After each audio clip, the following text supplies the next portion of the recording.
You already know what it is. Great Man of God Media TV back with the post-fight analysis of Frank Martin versus Gervonta Tank Davis. It's 2 o'clock in the morning, family. Bear with me. Trying to get this content out here. But yeah, man. Watching the post-fight press conference between, of course, Frank Martin and Gervonta Tank Davis. Obviously, Tank Davis stopped Frank Martin in the 8th round. I predicted, even though I didn't record it, I predicted between 8 and 9 rounds. So I was pretty accurate. However, Tank Davis predicted his own fate because he predicted that he was going to stop Frank Martin in 8 rounds, and he did that. He knocked his ass out in devastating fashion. I think it was a combination of a hook and an uppercut. I got to watch the replay, but it was a devastating knockout.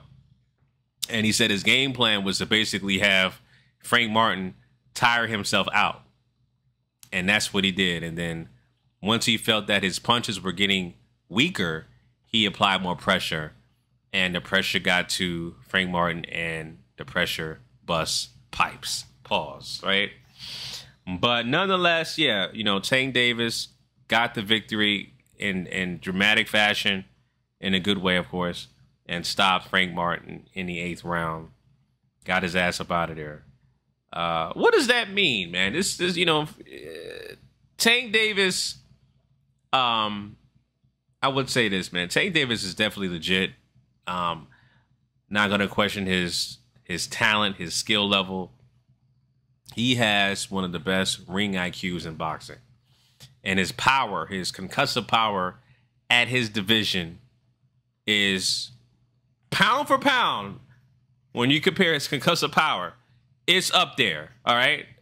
People try to compare him to Deontay Wilder. No, he's not Deontay Wilder because he has more than one punch.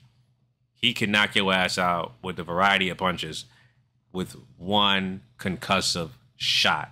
It could be a left or right hook, a check hook, a pull counter, an uppercut.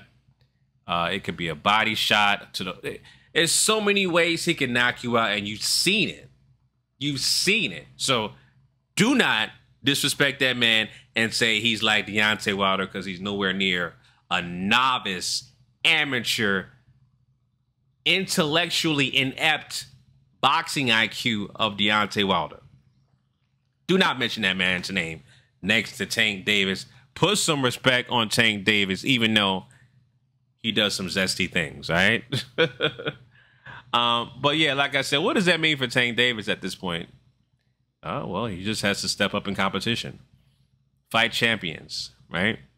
I want to see this guy fight some champions. I want to see this guy fight the Lomochenkos of the world, the Devin Haney's of the world, right? The Shakur Stevensons of the world. I want to see him fight those guys next.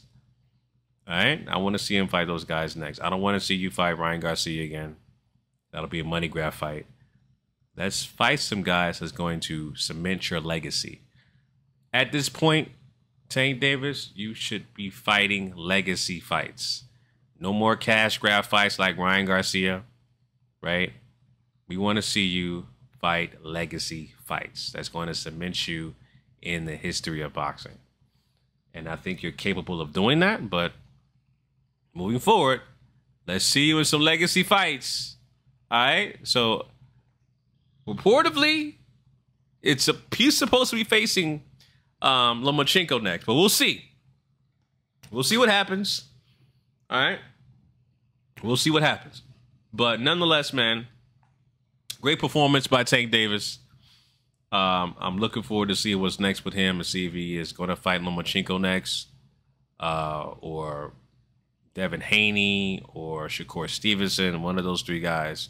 We'll see what happens, man. We'll see what happens. But anyway, family, those are my thoughts on that. Let me know what you think about Gervonta Tank Davis' performance. Till next time, family, signing out. Peace.